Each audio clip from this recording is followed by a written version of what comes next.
Feel like you're behind on saving for retirement? According to Smart Asset, the average 401k balance for people between the ages of 44 and 54, $312,000. So you may not be alone. The good news, you can take steps to get caught up. We'll talk about that next.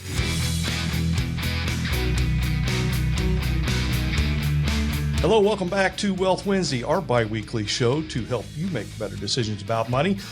You can catch up on past episodes at our YouTube channel. That's at Commonwealth Financial. And you can check us out on the web at cfswv.com. Joining me today, Nikki Ludi, a certified financial planner pro from Woodsfield, Ohio. Nikki, how do you know if you're behind or not? Well, Neil, I think, everyone talks about what's the right number in retirement to have. Everyone has a different number, and it all boils down to your expenses. What are you spending on a monthly basis? And that's going to really help you determine what your number is or your lump sum number that you need to have for retirement. And determining that expense number, really, sometimes you can just start with your take-home pay. What of your take-home pay are you spending? What are you saving? And then from there, you can kind of back into the number that you need as a lump sum when you start in retirement. So then we have a great video on this, and we'll put a link up here in the corner to that. And that's the Fidelity's 45% rule will help you do some of that basic math. So our second step is to make saving a priority. You spent most of your life trying to just get the kids through school, doing things, getting your house, all that stuff. And now you're getting to a point where maybe the kids are off the family payroll. You've got them through college and all that. So now you can really focus on making that saving count for you. So if you feel like you're behind, buckle down, make those 401k contributions and IRA contributions a higher priority. Pick the right tool for you. Make it easy to save first, and then worry about things like Roth or pre-tax or taxable accounts. You're also probably in your peak earnings years, so you probably have a little more disposable income. So once you figure out the expense side, see what you can do, and then make that saving thing a higher priority in your life.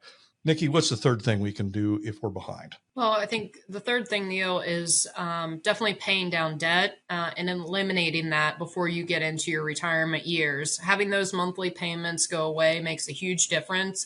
There's actually academic research that shows that having a mortgage and removing your mortgage in retirement, I should say, significantly improves your chances of success. Because again, those monthly payments, those especially higher interest rates, if you've borrowed in the last few years as the interest rates have creeped up, eliminating those debts, whether it be credit card debts, mortgage debts, student loan debts, anything like that, that's going to significantly increase your cash flow and the chances of success once you actually start spending in retirement and drawing down your retirement accounts.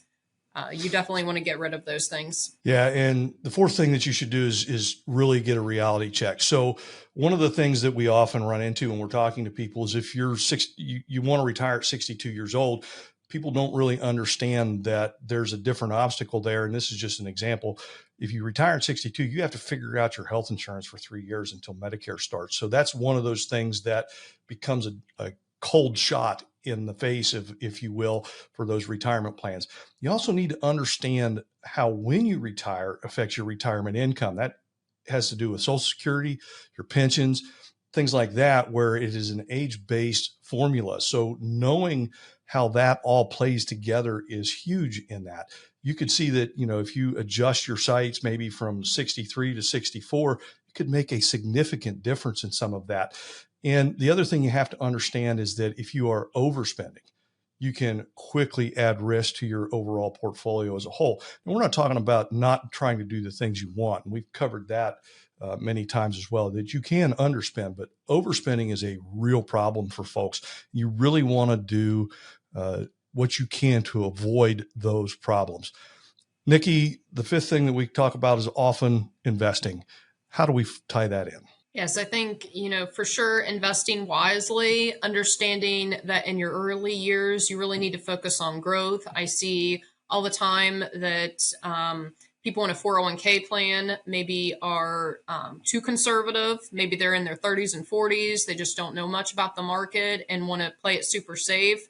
And it just, quite honestly, the numbers won't work if you stay in a savings, like an interest rate bearing account like that over time. You really need to be growth oriented. Target date funds are great for 401k plans to getting that growth when you need it. And then once you get closer and closer to retirement, understanding to scale that back.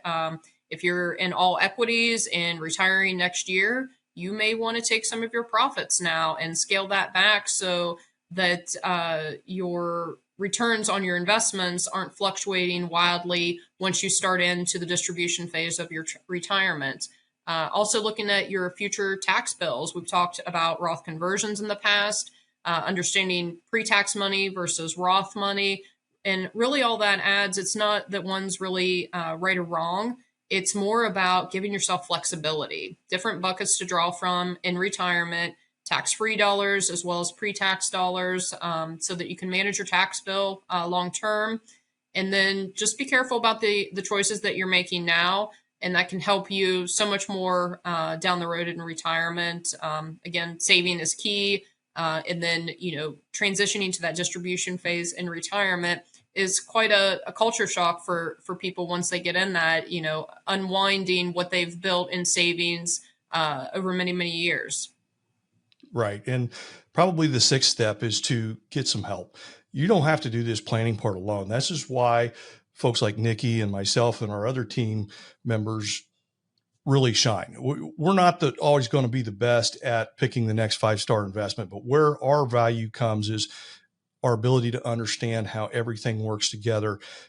We can do the math and we can show you how things can compound over time, whether, pursuing a little more growth and the impact that has, or saving a little bit more. We can show you the impact that has. Small changes make big effects down the road.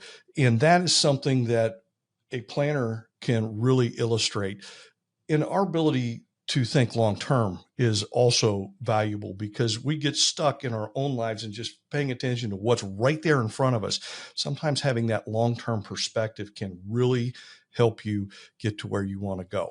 Nikki, what are some final thoughts on this topic? Well, again, you've said it all, Neil.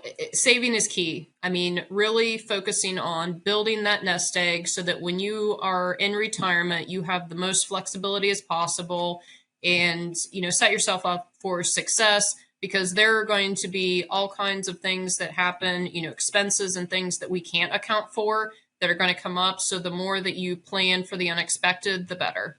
Excellent. Thank you for joining me today, Nikki. If you'd like to find out how you can reach out to her for help, visit our website, cfswv.com. If you like this video, hit that thumbs up and be sure to subscribe to our YouTube channel so you don't miss another episode of Wealth Wednesday. Thanks for watching. Have a great week.